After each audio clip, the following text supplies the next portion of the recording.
दादा प्रणाम, मैं हूं हिमांशु द्विवेदी और स्वागत है आपका हमारी खास पेशकश चुनावी चर्चा में। चुनावी चर्चा के तहत आज बातचीत के केंद्र में मध्य प्रदेश के अंतर्गत भी हमारा विषय है सनातन पर संग्राम, रैली पर विराम। बयान शनिवार का है, चर्चा सोमवार को इसलिए क्योंकि बीच में 2 दिन चर्चा थी ही नहीं। शनिवार को एक खबर आई कि जो एक बहुमहत्वाकांक्षी विपक्षी दलों का गठबंधन नरेंद्र मोदी और एनडीए को चुनौती देने के लिए तैयार हुआ है, वो हुंकार भरने की शुरुआत करेगा मध्य प्रदेश की राजधानी भोपाल से। भोपाल में पहली रैली होगी इंडिया अलायंस की और उसके माध्यम से पूरे देश को संदेश दिया जाएगा। पर संदेश पूरे देश तक पहुंच जाता उससे पहले ही कमलनाथ जी का बयान आ गया। और कमलनाथ जी ने, जो प्रदेश कांग्रेस के अध्यक्ष हैं और 2023 के विधानसभा चुनाव में दरअसल वही कांग्रेस का मुख्य चेहरा है, उन्होंने साफ तौर पर कह दिया। किसने कहा रैली तो रद्द हो गई। अब रद्द हो गई ऐसे समय पर जब पूरा विपक्षी दलों का समूह इकट्ठा होकर नरेंद्र मोदी और भाजपा को चुनौती देने की कोशिश कर रहा है, तो यह अचंभा पैदा करता है। सवाल उठता है कि आखिर ये रैली रद्द क्यों हो गई। जिस रैली के माध्यम से विधानसभा चुनाव में माहौल बनाने की उम्मीद थी, कांग्रेस के राष्ट्रीय संगठन सचिव के सी वेणुगोपाल ने स्वयं जिस रैली का ऐलान विपक्षी दलों से चर्चा के आधार पर किया था, उस पर कमलनाथ ने पानी क्यों फेर दिया। चर्चा का विषय है तो हम चर्चा करेंगे। 3 खास मेहमान हमारे साथ इस चर्चा के संदर्भ में मौजूद हैं। हमारे साथ जिस कांग्रेस ने इस रैली को रद्द कर दिया, उसका प्रतिनिधित्व करने के लिए कमलनाथ जी के बेहद विश्वसनीय पूर्व सांसद, वर्तमान में प्रदेश उपाध्यक्ष प्रताप भानु शर्मा जी मौजूद हैं।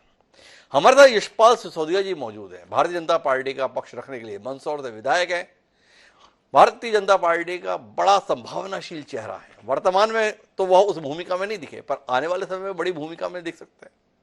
और इनके बीच में तटस्थ राय देने के लिए हमारे साथ गिरिजा शंकर जी हैं, जाने माने राजनीतिक विशेषज्ञ। आप तीनों का स्वागत है। बयानों की एक संक्षिप्त झलक देखते हैं और उसके बाद प्रताप भानु जी से चर्चा की शुरुआत करते हैं। एक बार देखिए ये 2 बयान। रैली होने वाली है और इंडिया एंड नहीं होने वाली, इंडिया एंड नहीं होने वाली। सर नहीं ये कैंसिल हो गई। इनका गठबंधन सनातन धर्म का अपमान आदमी करता हो है। यार। ये ढोंगी है। ये चुनाव को देख के बगुला भक्ति करते हैं और हिंदुत्व का, हिंदू धर्म का अपमान करवाते हैं। और आज तक एक शब्द नहीं बोल रहे जिनने सनातन धर्म का अपमान किया। ऐसे गठबंधन के लोगों के खिलाफ क्या किया बताए दिग्विजय सिंह और कमलनाथ। चुनाव तो विकास के मुद्दे पे होगा, जो हमने जनता की सेवा की है, भाई बहनों की सेवा की है, जो विकास किया है, चुनाव उस मुद्दे पे होगा। लेकिन सनातन का अपमान सहन नहीं किया जाएगा।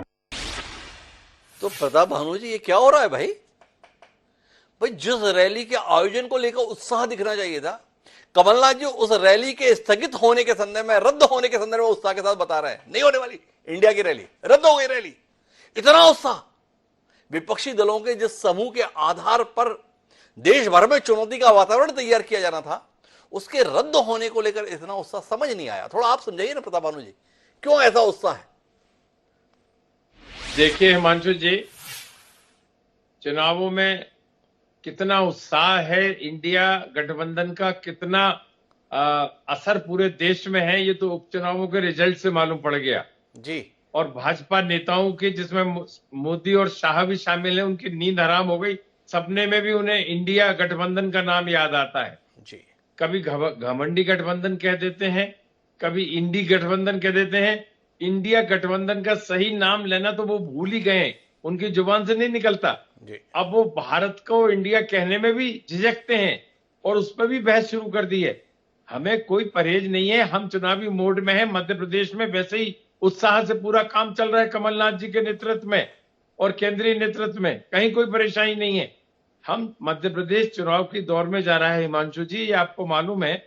और जैसे इनकी आशीर्वाद यात्रा चल रही है भाजपा की, हम कार्यकर्ताओं और संगठन के बलबूते पर पूरे मध्य प्रदेश में जो यात्रा निकाल रहे हैं, वो बड़ी ग्राउंड स्तर पर जाकर, जिसमें आरोप पत्र भी दे रहे हैं और जिसमें इनके खिलाफ जो चीजें इनने 18-19 सालों में नहीं कर पाए, जन आक्रोश यात्रा के माध्यम से जनता जनार्दन में पहुंच रहे हैं। 19 तारीख से शुरू होगी और 5 अक्टूबर तक चलेगी। 15 दिन का ये हमारा प्रोग्राम है। पूरा कार्यकर्ता, पूरी रैंक एंड फाइल इसी कार्यक्रम में मेहनत और ईमानदारी से लगी हुई है। इस समय हम कोई उसको डिस्टर्ब नहीं करना चाहते। और 5 तारीख को समापन के अवसर पर प्रियंका गांधी की विशाल रैली मोहनखेड़ा में धार में हो रही है, और वो इतनी बड़ी विशाल रैली होगी कि भाजपा की सभी रैलियों में इतने कभी इकट्ठे हुए तो ढो के लाते हैं। हमारे यहाँ तो अपने आप लोग आ रहे हैं, और बड़ी से बड़ी रैली आपने देखा राहुल गांधी की रैली कैसी हुई है कल हैदराबाद में, तेलंगाना में रिकॉर्ड हुई है, 5 लाख से आदमी कम नहीं था पूरे डिस्टरबेंस के बावजूद भी। तो हम हमारे यहाँ पर जो कार्यक्रम प्रदेश कांग्रेस कमेटी का चल रहा है, जो एआईसीसी की देखरेख में ही चल रहा है। अरे प्रताप जी थोड़ा रुकिए भाई, एआईसीसी की देखरेख में बड़ा महत्वपूर्ण तरीके से आपका कार्यक्रम चल रहा है भाई। एआईसीसी के संगठन महासचिव हैं केसी वेणुगोपाल, जानते हैं ना प्रताप भानु जी आप केसी वेणुगोपाल कौन है? उन केसी वेणुगोपाल जी ने बताया था कि हम भोपाल में रैली करने जा रहे हैं, और कमलनाथ जी ने यह बताया कि हम ये रैली रद्द कर चुके हैं। 2-3 सवाल आपसे हैं। एक तो क्या राष्ट्रीय नेतृत्व को विश्वास में लिए बगैर आप कार्यक्रम कर रहे हैं क्या, जो केसी वेणुगोपाल जी को जानकारी नहीं थी? एक सवाल। दूसरा सवाल आपसे इस बात को लेकर है कि ये गठबंधन किस लिए बना? गठबंधन बना भाजपा और एनडीए के खिलाफ देश में संदेश देने के लिए। तो क्या प्रियंका गांधी की रैली इस इंडिया गठबंधन की रैली से ज्यादा बड़ा संदेश देती है? बेकार में इतने नेता इकट्ठे होते हैं, जिसमें सोनिया जी भी होती हैं, जिसमें राहुल जी भी होते हैं, जिसमें खड़गे जी भी होते हैं, शरद पवार जी भी होते हैं, और भी जाने कौन कौन होता है। ये सब मिलकर भी वो संदेश नहीं दे सकते जो एक प्रियंका गांधी धार जिले के मोहनखेड़ा में अगर संदेश देंगी 5 तारीख को तो वो जाएगा। तो थोड़ा दोनों विषयों पे कि केसी वेणुगोपाल बिल्कुल अनभिज्ञ मध्य प्रदेश के संदर्भ में, और इंडिया का सामूहिक नेतृत्व बोना पड़ जाता है एक प्रियंका गांधी के आगे। थोड़ा प्रताप भानु जी समझा दीजिए। देखिए, ये तो समझ का फेर है पंडित जी। जी आप कितने घुमाइए, हम आपके इसमें जाल में आ नहीं सकते, क्योंकि दोनों मुद्दे अलग अलग हैं। जी हमारी जो आक्रोश यात्रा है वो हमारे स्टेट प्रोग्राम है, राज्य ने दिया है, एआईसीसी की स्वीकृति के साथ दिया है, और हमारे प्रभारी जो महामंत्री हैं आरएस रणदीप सुरजेवाला पिछले 10 दिनों से इसी कार्यक्रम में लगे हैं। जिले के संगठन मंत्रियों से चर्चा हो रही है, संगठन प्रभारियों से हो रही है, जिला कांग्रेस कमेटी से हो रही है। एक पूरी यात्रा का रूट तैयार हो गया है पूरे मध्य प्रदेश का, सबको प्रभारी बना दिया गया है। और कल से गणेश उत्सव के दौरान, माने गणेश चतुर्थी से हम इस कार्यक्रम का शुभारंभ कर रहे हैं। 5 अक्टूबर को समापन है, और जब इसके बाद INDIA इंडिया संगठन जब भी चाहे कर ले, कोई दिक्कत हो, उसमें परेशानी थोड़ी है, कोई परेशानी थोड़ी है। पर प्रताप भानु जी बता रहे मैं जाल में नहीं फंसने वाला, का डिस्टर्बेंस नहीं चाहते। तो भाई यशपाल जी के पास चलता हूं। यशपाल जी, जाल में नहीं फंस रहे हैं प्रताप भानु जी, और जबरदस्त महत्वाकांक्षी कार्यक्रम लेके जनता के बीच जा रहे हैं जन आक्रोश रैली के माध्यम से। और 5 तारीख को अर्थात 5 अक्टूबर को ऐसा कहते हैं यशपाल जी प्रताप भानु जी के इस दावे के संदर्भ में। अच्छा हिमांशु जी, एक तो कांग्रेस ये बताना चाहती है कि हमारे दल में प्रियंका वाड्रा गांधी का स्थान ज्यादा ऊंचा है, क्योंकि जैसा कि प्रताप भानु जी बता रहे हैं कि 5 अक्टूबर को मोहनखेड़ा में वे यात्रा का समापन करेंगे। मैं पूछना चाहूंगा डॉक्टर साहब कि 5 अक्टूबर की जगह अगर 2 अक्टूबर कर देते, महात्मा गांधी की जन्म जयंती के अवसर पर, लाल बहादुर शास्त्री जी की जन्म जयंती के, आपका कैलेंडर बनाता कौन है? ये आप अगर 2 अक्टूबर को कर देते तो क्या महात्मा गांधी जी का अपमान हो जाता? क्या महात्मा गांधी का अभी हालिया सम्मान हुआ है, जब समाधि पर दिल्ली में G20 में सारे राष्ट्रों के राष्ट्राध्यक्ष आकर के जब पुष्पांजलि अर्पित करते हैं तो वहां हे राम लिखा रहता है, और हे राम लिखा रहता है मतलब सनातन धर्म का कहीं ना कहीं उसमें इंगित होता है। देखिए डॉक्टर साहब, मैं ये भी जानना चाहूंगा आदरणीय प्रताप भानु जी से कि ये भी बताने का कष्ट करें कि सागर में माननीय प्रधानमंत्री नरेंद्र मोदी जी ने सनातन धर्म को लेकर के जो टिप्पणी करी है, और उसके बाद जो एक माहौल इस प्रकार का बना है कि कांग्रेसियों की जन आक्रोश यात्रा में हम अपना आक्रोश दिखाएंगे, तो इसी से डर करके, भय खा करके, और कांग्रेस के जैसा कि वेणुगोपाल जी ने आपने बताया उनके एजेंडे को, और कांग्रेस में तो देखिए डॉक्टर साहब चलता है न बही न खाता, जो कांग्रेस का नेता कहते हैं वो सही व्यवस्था।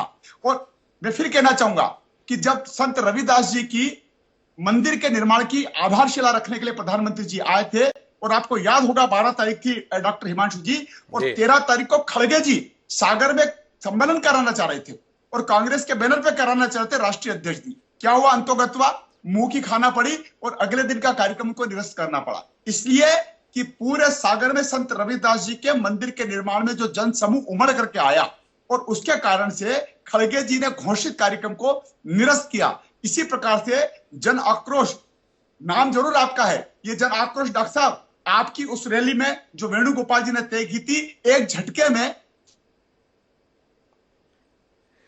कैंसिल हो गई, कोई जरूरत नहीं इसकी, सर्वोपरि हो गए कमलनाथ जी, एआईसी से भी बड़े नेता। कमलनाथ जी ज्यादा बड़े हो गए एआईसीसी से। कोई हस्तक्षेप करने जा रहे हैं? प्रताप भानु जी, एक बार उनका संक्षिप्त हस्तक्षेप लेते हैं, फिर गिरिजा शंकर जी के पास चलते हैं। जी प्रताप भानु जी, क्या कह दिया यशपाल जी ने? नहीं, यशपाल जी ने कहा नहीं, मुझसे सवाल किए तो उसका जवाब तो दे दूंगा उनके लिए। जी, सनातन वाली बात मोदी जी ने सागर में नहीं कही थी, बिना रिफाइनरी के उद्घाटन के समय पे कही थी। जी। वो संशोधन कर लें। जी। और दूसरा, यदि मोदी जी सनातन के परम भक्त हैं तो हम भी उससे परम भक्त हैं सनातन के, और बाई बर्थ सनातनी हैं। जी। उसमें हमें भाजपा के या मोदी जी के सर्टिफिकेशन की जरूरत नहीं है। जी। और हमेशा जब इनका पक्ष या एजेंडा इनके पास नहीं होता है तो कभी ये धर्म की बात करने लगते हैं, कभी सनातन पे आ जाते हैं और अपनी बात ये बताते हैं कि सनातनी यही है। सनातन पूरा देश, पूरा भारतवर्ष सनातनी है, और जो पैदा हुआ प्रताप भानु जी, आप बुरा समाज मत में मानिएगा और इसको व्यक्तिगत भी मत लीजिएगा। मैं ये जानना चाहता हूं, ये कौन से सनातन धर्म की परंपरा के अनुसार होता है जिसमें मटन बनाना सावन के महीने में सीखा जाता है? थोड़ा अन्यथा मत लीजिएगा, मतलब आप भी बहुत धार्मिक किस्म के व्यक्ति हैं। एक सवाल कर लिया, मतलब ये जिज्ञासा में था, क्योंकि आपने इतनी दमदारी के साथ बोला तो मुझसे रहा नहीं गया, इसलिए मैंने सवाल कर लिया। प्रताप भानु जी, का सवाल बिल्कुल इररिलेवेंट है और इस विषय में मैंने कोई चर्चा ही नहीं छेड़ी आपसे। मैं अपनी बात कर रहा हूं और सनातनी धर्म की बात कर रहा हूं, और सनातनी धर्म वही है। चलिए प्रताप भानु जी, मेरे सवाल को इनरिलेवेंट कर दिया तो हम इसे खींचते नहीं है। उन्होंने चूंकि एक दावा किया था इसलिए सवाल जहन में था लंबे समय से, इसलिए पूछ लिया था। अपन उस विषय को नहीं खींचते, अपन मूल विषय पर रहते हैं और गिरिजा शंकर जी के पास चलते हैं। और गिरिजा जी, आपसे समझना चाहता हूं, एक सोचा समझा फैसला, एक विवेक सम्मत फैसला कमलनाथ जी के द्वारा, जमीनी स्थिति को जानते हुए, भांपते हुए, कि इंडिया की रैली देश के संदर्भ में भले ही संदेश देती हो, पर 2023 में कहीं कांग्रेस का मध्य प्रदेश में काम न लगा दे, इसलिए निरस्त कर दी गई, इसलिए निरस्त करा दी गई, या कुछ और आप देख पा रहे? स्टालिन उदयनिधि के बयान के बाद सनातन धर्म को जिस प्रकार से विषय बनाया गया है, मध्य प्रदेश में चुनावी संभावनाओं पर प्रतिकूल प्रभाव न पड़ जाए, क्या इस बात को भांपते हुए यह रैली रद्द की गई? मुझे लगता है कि जो रैली की फैसला है वो गठबंधन के संयोजन समिति की जो बैठक थी उसमें लिया गया है। में कुछ और फैसले भी लिए गए थे और अभी तक उनकी तरफ से रैली के रद्द होने की कोई जानकारी सार्वजनिक नहीं हुई है। ये कमलनाथ जी का जो कहना था कि रैली रद्द हो गई है, लेकिन उस गठबंधन की जो पूरी प्रक्रिया जो चल रही है इंडिया गठबंधन की, उसमें कमलनाथ जी नहीं है। और वहां पर सुरजेवाला जी जो ऑल इंडिया कांग्रेस कमेटी के पदाधिकारी हैं, वो मौजूद थे। उन्होंने कोई तस्दीक नहीं की इस बात की कि हाँ ये रैली स्थगित हो गई है। तो अभी ये देखना होगा कि कहीं ये कंफ्यूजन तो नहीं है कि रैली जो है वो स्थगित हुई है या नहीं हुई है, उसकी अधिकृत रूप से घोषणा नहीं हुई है। दूसरी बात जो मैं देख रहा हूं कि जो कांग्रेस की जन आक्रोश यात्रा है, या 2023 का चुनाव है, या जो विधानसभा का चुनाव मध्य प्रदेश में होने जा रहा है, तो कांग्रेस के इस अभियान का जो गठबंधन की रैली या गठबंधन की जो एकता है, उसमें कहां विरोधाभास है? ये तो उसी एकता को आगे बढ़ाने की बात है। तो मैं नहीं समझता कि कांग्रेस की यात्रा उससे प्रभावित होगी या कांग्रेस को उस गठबंधन की रैली से कोई नुकसान होगा। ये किस रूप में देखा जा रहा है मुझे नहीं मालूम। मैं वापस लौटता हूं थोड़ा सा सवाल के संदर्भ में। क्या आप मानते हैं कि कमलनाथ जिस रैली के मध्य प्रदेश में आयोजन के रद्द होने की सार्वजनिक रूप से घोषणा कर दें, क्या कांग्रेस ऐसी किसी रैली का आयोजन करा सकती है? एक सवाल तो मेरा आपसे ही है। और दूसरा, आपसे पुनः सवाल को दोहराता हूं कि जिस तरीके से उदयनिधि के स्टालिन के बयान के बाद से सनातन धर्म को विषय बनाने की कोशिश भाजपा के द्वारा है, क्या उससे बचने की कोशिश तो कमलनाथ जी ने नहीं की है? रैली को रद्द कराने की बात कह के कि कहीं दुबे जी, चौबे जी, छब्बे जी बनने की कोशिश में हो और कुछ भी ना रह जाएं, इस बात को भांपते हुए कमलनाथ जी ने कहा भैया दूर ही रहो अभी मध्य प्रदेश से। सीधा सवाल है गिरिजा जी। आपका जो ये अनुमान है वो मैं भी इसको सहमत हूँ, उससे मैं वो अनुमान हो सकता है, और हो सकता है कि वो ये भी चाहते हो कि जो कुछ तैयारी उनके स्तर पर विधानसभा चुनाव की हो रही है वो कहीं डाइवर्ट ना हो किसी न किसी मुद्दे को लेकर। वो उनकी जो यात्रा है या उनकी जो चुनाव की तैयारियां हैं वो उसमें जो खलल न पड़े, ये हो सकता है। लेकिन अभी मैं समझता हूं कि जब तक के जो गठबंधन की ओर से जो घोषणा की गई है रैली की, जब तक औपचारिक रूप से उनकी ओर से रैली को रद्द करने की बात नहीं आती है, तब तक मैं तो ये मान के चल रहा हूं कि रैली अभी भी स्टैंड कर रही है। रैली भी अभी भी स्टैंड कर रही है। तो प्रताप भानु जी आपके पास आता हूं। गिरिजा जी कमलनाथ जी के बयान के ऊपर केसी वेणुगोपाल जी के बयान पर कायम है। भाई गठबंधन ने कहा ना रैली भोपाल में होगी, 2 तारीख को होगी, कमलनाथ जी ने कहा नहीं होगी।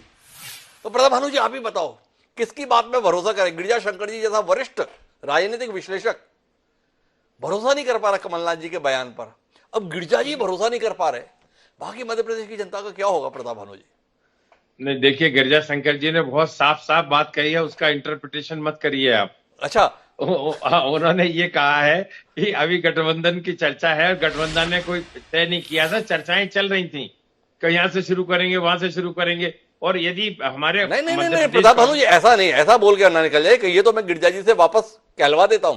गिरिजा जी रैली तय नहीं हुई है या गिरिजा जी का मानना है कि रैली तो तय है अभी तक गठबंधन की ओर से कि 2 अक्टूबर को भोपाल में होगी? थोड़ा स्पष्ट कर दे प्रताप भानु जी को, दिक्कत नहीं होनी चाहिए। नहीं, मैंने जो कहा कि वो सार्वजनिक डोमेन में है, मेरे लिए नहीं जी। वो जो घोषणा हुई थी कि भोपाल में रैली होगी, वो गठबंधन दलों की बैठक में लिया गया निर्णय है, वो कांग्रेस का निर्णय नहीं है जी। और उस निर्णय की जो घोषणा हुई थी उसको अभी तक के अधिकृत रूप से रैली रद्द होने की कोई जानकारी, कोई सूचना नहीं है। जी धन्यवाद गिरिजा जी। मैं वापस प्रताप भानु जी, तो आपको स्पष्ट हुआ ना गिरिजा जी ने ये कहा? गिरिजा जी ने कहा कि गठबंधन की बैठक हुई इंडिया और उसके अंतर्गत तय हुआ कि पूरे देश में संदेश देना है, मध्य प्रदेश से देना है, सबसे उत्तम प्रदेश मध्य प्रदेश, और वहां पर भोपाल से देना है। और अब आप स्पष्ट करें किसकी बात पे यकीन करें, केसी वेणुगोपाल जी की भी या कमलनाथ जी की? उसमें तारीख का यदि पुनः निर्धारण वो करेंगे या वो उन्हें सोच समझ के करेंगे तो हमारी तरफ से कोई दिक्कत नहीं है। अभी तो सिर्फ उन्हें ये बात देखना चाहिए कि हम। अरे प्रताप भानु जी एक बात ईमानदारी से बताइए, क्या कांग्रेस को मध्य प्रदेश विधानसभा चुनाव में किसी गठबंधन की जरूरत है? क्या कांग्रेस इतनी असहाय अपने आप को महसूस कर रही है कि भाई समाजवादी पार्टी आके हथेली लगाए, कम्युनिस्ट पार्टी आके हथेली लगाए, राष्ट्रवादी कांग्रेस पार्टी आके हथेली लगाए, तब जाके आप शिवराज सिंह चौहान जी के नेतृत्व वाली सरकार को अपदस्थ कर पाएंगे? तो आपको इंडिया के गठबंधन की विधानसभा चुनाव में जरूरत है या आप चाहेंगे भाई विधानसभा चुनाव तक मध्य प्रदेश और भोपाल को बख्श दो, बाद में इधर आ जाना, विधानसभा चुनाव तो हम ही निपट लेंगे? क्या कहते हैं प्रताप भानु जी? देखिए, जब एक बार गठबंधन हो गया तो देश के हर चुनाव में गठबंधन मिलकर ही चुनाव लड़ेगा जी। किसको किसकी जरूरत है अब ये डिफाइन करने की जरूरत नहीं है, क्योंकि ये सब आपस में एक मजबूत गठबंधन हो गया है। इसमें किसी बात से अब कोई संकोच किसी को नहीं करना चाहिए। तो फिर जाके ये जो केजरीवाल गठबंधनों में सीटों की साझेदारी है, तो प्रताप भानु जी मध्य प्रदेश विधानसभा चुनाव में इंडिया गठबंधन के जितने भी दल हैं उनको मध्य प्रदेश कांग्रेस कुछ शेयर देगी? जो शीर्ष नेतृत्व तय करेगा, जो वो तय करेंगे उसका हम पालन करेंगे। तो आपको ऐसी कोई जरूरत है? मतलब आप उन कार्यकर्ताओं और नेताओं को क्या जवाब देंगे जो 230 सीटों पर कांग्रेस के बैनर तले पूरी तैयारी के साथ खड़े हैं? क्या वो उन लोगों को अब समझौता करना पड़ेगा? चिंता मत करिए, गठबंधन मजबूत है और चुनाव में हर एक के सहयोग की जरूरत हो रही है जी। और पड़ती है इस चुनाव में सहयोग लेने की। आप देखिए भाजपा में किस तरह से भगदड़ मची हुई है जी। लोग सिटिंग विधायक छोड़कर कांग्रेस में आ रहे हैं, जो पूर्व विधायक है वो कांग्रेस में आ रहे हैं, और कितने ऐसे पदाधिकारी हैं जो आने वाले समय में कांग्रेस के अंदर कमलनाथ जी के नेतृत्व में कांग्रेस पार्टी ज्वाइन करेंगे। तो यशपाल जी आप कितना घबरा गए प्रताप भानु शर्मा जी के दिए गए वक्तव्य से? एक तो वो ये बता रहे हैं मिलकर लड़ेंगे, सारे राजनीतिक दल जो इंडिया गठबंधन के हैं वो विधानसभा चुनाव में भी एक साथ रहने वाले हैं। आपका क्या होगा यशपाल जी, पार्टी का भी और आपका भी? कहाँ मिलकर के लड़ रहे हैं? आपको पता है, मुझे भी पता है कि मध्य प्रदेश में चुनाव सन्निकट है। अक्टूबर महीने में आचार संहिता लग जाएगी, नवंबर में मतदान हो जाएगा। ये कैसा गठबंधन है कि एक तरफ भोपाल में आईएनडीए की, इंडिया की रैली क्या बात होती, वेणुगोपाल जी की बात पर पानी फेर दिया, जैसा आपने अपने अभी वक्तव्य दिया। आपने कहा कि वेणुगोपाल जी की मंशा पर पानी फेर दिया। कांग्रेस का तो पानी ही उतर गया। और दूसरा, ये कौन सा गठबंधन है डॉक्टर साहब, मैं पूछना चाहूंगा प्रताप भानु जी से कि आप भोपाल में रैली करना चाहते हैं, कमलनाथ जी उसको निरस्त करना चाहते हैं, सपा चुनाव में टिकट बांट रही है, आपकी पार्टी चुनाव में टिकट बांट रही है, ये आपका कैसा गठबंधन है? केंद्र में अलग गठबंधन, दिल्ली में अलग गठबंधन, मध्य प्रदेश में गठबंधन होगा कि नहीं होगा, बोल राधा बोल संगम होगा कि नहीं होगा? और फिर ये भी है कि प्रताप जी आप ये भी बता दें कि आपने सनातन के बारे में बड़े कसीदा जड़ दिया यहाँ पे डिबेट में, तो आपने और आपके दल के नेताओं ने उदय स्टीफन डीएमके के नेता से नहीं पूछा कि आपने क्या बयान दे दिया है, सनातन डेंगू है और सनातन धर्म तो मलेरिया है और इसको नेस्त नाबूद कर देंगे? प्रताप भानु जी, आपका एक नेता नहीं बोला है, किसी ने ट्विटर पर ट्वीट करके और इस बात के लिए क्षमा याचना भी नहीं करी है। और स्टालिन के बयान पर, उदय निधि के बयान पर किसी ने आपत्ति दर्ज नहीं करी। ये आपका कैसा गठबंधन है? आप हिंदुत्व की बात भी करते हैं, आप डेंगू भी बताते हैं, आपका गठबंधन। यशपाल जी, ऐसा तो नहीं है कि आपत्ति व्यक्त नहीं की। रणदीप सुरजेवाला और कमलनाथ दोनों ही खुलकर सनातन धर्म के पक्ष में बाकायदा बयान दिए हैं। सनातन सदैव सनातन रहेगा, ये बात रणदीप सुरजेवाला ने दमखम के साथ बोली है, तो वो अपनी बात पर रहे। लेकिन हम आखिरी बातचीत के लिए गिरिजा शंकर जी आपके पास आते हैं और आपसे जानना चाहते हैं कि ये जो रैली पर विराम लगा है तात्कालिक रूप से, भले ही आपका ये कहना है कि अभी तक इंडिया गठबंधन की ओर से तो नहीं आया, पर क्या गिरिजा जी आप मानते हैं कि कमलनाथ रैली कराने के लिए तैयार ना हो और ये इंडिया गठबंधन भोपाल में रैली कर लेगा? गिरिजा जी, वाकई आपको लगता है? नहीं, जाहिर है कि ये जो रैली करने का जो फैसला है, ये कांग्रेस पार्टी का फैसला नहीं है अकेले का, ये पूरे गठबंधन का फैसला है। तो पूरे जहां पर 26-28 दल मिलकर कोई फैसला कर रहे हैं, तो उसको कोई स्टेट कमेटी जो है वो उसको रिजेक्ट कर दे, ये संभव नहीं है। हो सकता है कि गठबंधन के स्तर पर रैली स्थगित हो जाए, ये हो सकता है, लेकिन यदि गठबंधन की तरफ से निर्णय लिया गया है तो वो कांग्रेस का नहीं, पूरे गठबंधन का निर्णय है। दूसरी बात जो है वो हमको ये देखना चाहिए कि ये गठबंधन मध्य प्रदेश के लिए, कांग्रेस के लिए कितना उपयोगी है, कितना जरूरी है, कितना गैर जरूरी है। आप देखेंगे कि पूरे देश में लगभग 12-14 ऐसे स्टेट हैं जहां पर विधानसभा लोकसभा में कांग्रेस और बीजेपी का सीधा मुकाबला है। वहां कोई तीसरा दल नहीं है, जो तमाम गठबंधन के दल हैं उनकी कोई उपस्थिति नहीं है। और ऐसे जगहों पर, ऐसे राज्यों में विधानसभा चुनाव में खासकर मुझे नहीं लगता कि गठबंधन के साथ कोई सहयोग या कोई तालमेल या कोई गठबंधन कांग्रेस करेगी। मोटे तौर पर ये तय लगभग माना जा रहा है कि जो गठबंधन है वो लोकसभा के लिए है और विधानसभा चुनाव में हर पार्टी अपने अपने तरीके से तो गिरिजा जी, मैं आखिरी बातचीत करता हूं। क्या आपको नहीं लगता कि कमलनाथ जी ने बहुत स्पष्ट संदेश दे दिया है कि मुझे विधानसभा चुनाव तक डिस्टर्ब करने की जरूरत नहीं है, मैं किसी इंडिया गठबंधन का हिस्सा नहीं बनने जा रहा, हमें अपना चुनाव लड़ने दीजिए? इसलिए उन्होंने अपने स्तर पर सीधे तौर पर कह दिया रैली रद्द हो चुकी है। उन्होंने संशय व्यक्त नहीं किया है। कमलनाथ बहुत अनुभवी राजनेता है, उनकी राष्ट्रीय स्तर पर हैसियत है, कांग्रेस के अंदर हैसियत है। क्या गिरिजा जी आप उनके बयान को सिरे से नकार देंगे कि भले उन्होंने बोल दिया है पर फिर भी रैली हो सकती है, या आप मानते हैं कि कमलनाथ जी ने सीधे तौर पर पार्टी के राष्ट्रीय नेतृत्व को संदेश दे दिया है, आप देश की राजनीति करते रहना, प्रदेश के स्तर पर हमें अपने अनुसार काम करने दीजिए? मैं किसी के बयान को नकार नहीं रहा हूं, मैं तो जो फैक्चुअल स्टेटस है वो रख रहा हूं कि गठबंधन की तरफ से जो घोषणा की गई थी रैली करने की, गठबंधन की ओर से उसको स्थगित करने का कोई औपचारिक घोषणा नहीं हुई है। ये बिल्कुल सही है कि कमलनाथ जी पूरी तौर पर फोकस किए हुए हैं 2023 के विधानसभा चुनाव पर। और आप देखेंगे कि आज से नहीं, जब से सरकार उनकी गिरी है उसके बाद से वो लगातार विधानसभा चुनाव की तैयारी में लगे हुए हैं। उन्होंने अपना पूरा जो अपनी कर्मस्थली मध्य प्रदेश को बना ली है और पूरे स्टेट में वो दौरे कर रहे हैं और तमाम उनकी तैयारी जो है वो फोकस है विधानसभा चुनाव के लिए। और वो उस फोकस को किसी भी रूप में डिस्टर्ब नहीं करना चाहते। और रैली को स्थगित करने की जो बात उन्होंने कही है वो कितनी अधिकृत है मैं नहीं जानता, लेकिन ये जरूर है कि वो इस दौर में विधानसभा चुनाव के 2 महीने जो तैयारी उनकी चल रही है उस तैयारी में किसी भी तरह का खलल वो नहीं चाहते। किसी और तरह की तैयारियों में पार्टी कार्यकर्ता, पार्टी के नेता उलझे, ऐसा वो नहीं चाहते। ऐसा वो नहीं चाहते। तो कुल मिलाकर अगर हम चुनावी चर्चा के आज के नतीजे पे पहुंचे तो विरोधाभास के साथ हम नतीजे पे पहुंच रहे हैं।